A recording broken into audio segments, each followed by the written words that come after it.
at multiplying and dividing. And once we set it up, it is exactly like what we did yesterday. So that's why it's not very hard.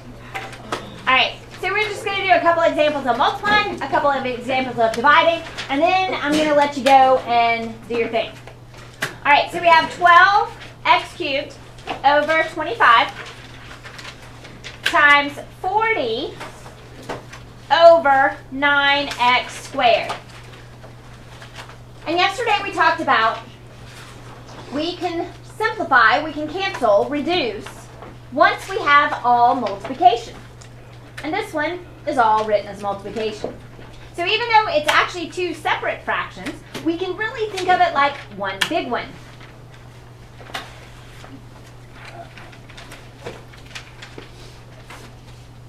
Okay? And you don't even have to rewrite it to do this. You just need to think about it this way. Because it's all multiplication, this is what it means. So I can simplify, reduce, cancel anything in a numerator with anything in the denominator. Do you have any erasers? No. Oh, there's one. Right over there. All right. So, when I look at 25 and 40.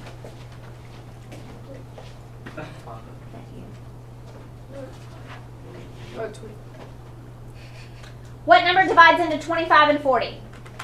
5. So 5 goes into 40 8 times. 5 goes into 25 5 times. Do 12 and 9 have a common factor? 3. So 3 goes into 9 3 times. 3 goes into 12 4 times. All right, so that's all I can do with my numbers. So what I'm left with in the numerator is 4 times 8, which is 32. What happened to the x? Yeah. I'm not done. Oh, What I'm left with in the denominator is 5 times 3, which is 15. So now let's deal with our variables. Okay, so here I have x cubed and here I have x squared, which means, and we talked about this yesterday, x times x times x over x times x. So 2 of these can cancel with 2 of those and just leave 1 in the numerator. And that's it. That's all there is to it.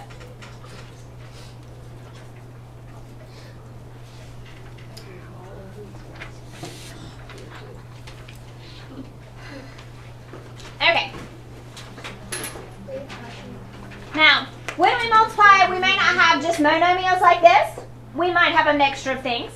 So let's say we have 9x plus 18 over x squared minus 2x minus 8 times 3x minus 12 over 6x. Okay, so we're going to think of it, because it's multiplication, as one big fraction. But when we do that, we need to factor everything. So this is a binomial, this is a trinomial, this is a binomial. So if it is not just a monomial, we want to try to factor it. They don't always factor, but all of these have at least a GCF. Like this one, the GCF is 9. And when I factor the 9 out, I'm left with what? X plus 2. Okay, this numerator also has a GCF. What is it? 3. And when I factor that out, I'm left with x minus 4. All right, now let's tackle the denominator of the first fraction. It's a trinomial, and this one actually does factor. Okay, so how does this factor? X minus 4 and x plus 2. Good job, guys. Now, this is just a monomial. It does not factor. All right, so once I have everything in complete factored form, then I can start canceling. So I've got multiplication, multiplication, multiplication, multiplication, all multiplication. So I'm good. So this x plus 2 has a common factor, so we can cancel it. X minus 4 is a common factor, so it can be canceled. And then we have a 3 right here. 3 goes into 3 one time, but 3 goes into 6 twice. So it looks like everything went away in the numerator except for a 9. Now if everything went away in the numerator, what would we have to put there? 1. A 1. Good. And in the denominator, we're only left with a 2 and an x.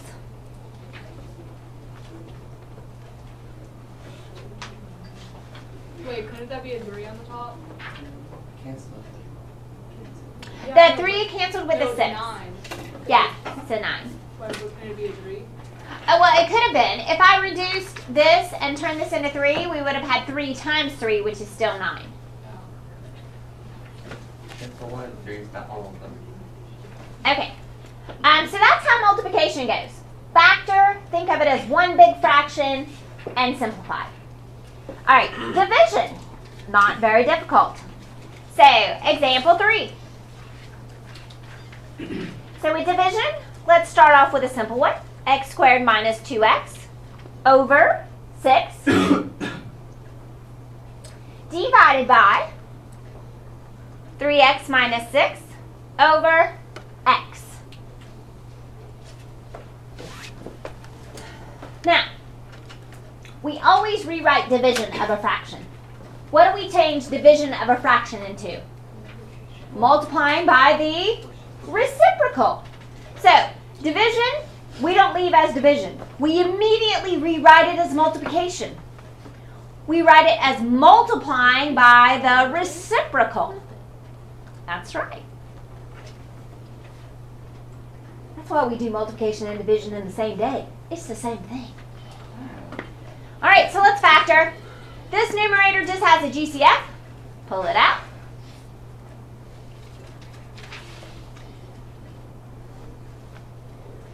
And this one has a GCF. Pull it out.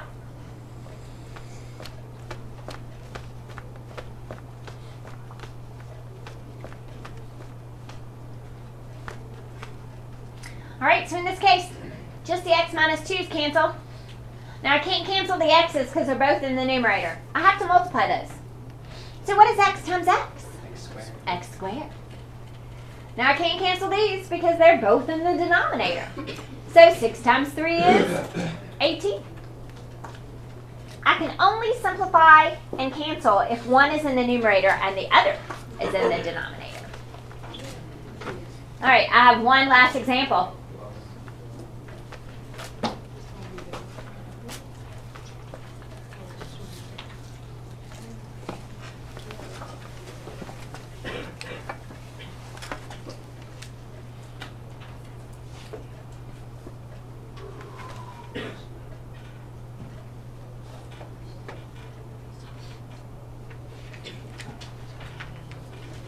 All right.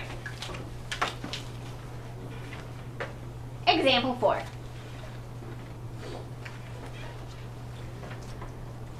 So we have x squared minus 2x minus 8 over, it's a weird looking 8, let me try again, 8x plus 24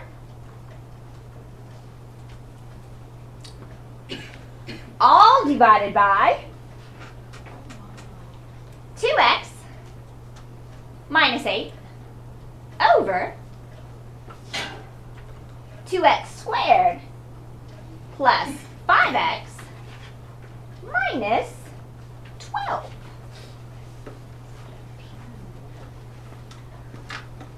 All right, so this is still just division.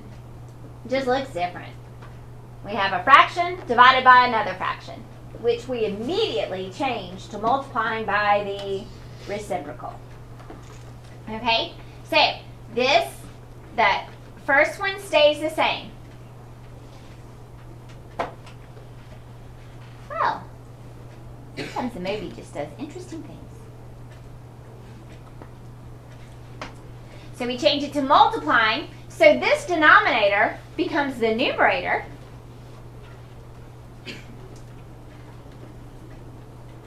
And this numerator becomes the denominator. So whether we have division written with a division symbol or with a big fraction bar, so we have a complex fraction, a fraction within a fraction, you do it the same way. So it's time to factor. This numerator factors fairly easily. What does it factor to?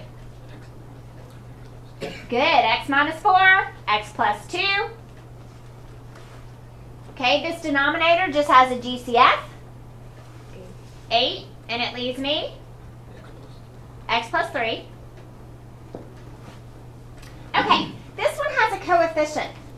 And we haven't done one like this, but I wanted to remind you, when we factor with a leading coefficient, we did trial and error in here. We also did term splitting. So I will first do trial and error, and then I will prove it by doing term splitting. The only way to get 2x squared is if we have a 2x and an x. And then we're multiplying to get a negative 12. So I can do 1 and 12, 2 and 6, or 3 and 4. And I can see if I put 4 right here, that makes 8. And a negative 3 right here, that makes negative 3. What is 8 minus 3? 5.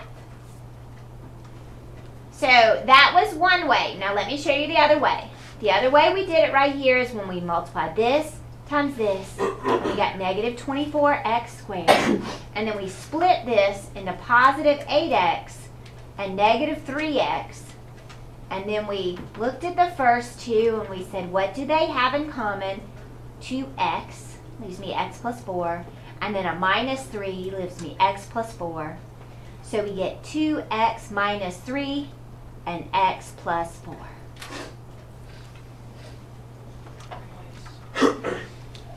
So you can factor that one either way, whichever way you like. And then this one's easy. It has a 2 that comes out, and it leaves me x minus 4. So this is what we have. And now we can cancel. Okay, I see an x minus 4.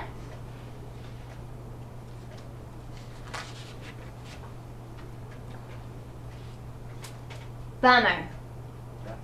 That's it. All right. That's all we can do. That wasn't helpful. So we can just leave our answer like this.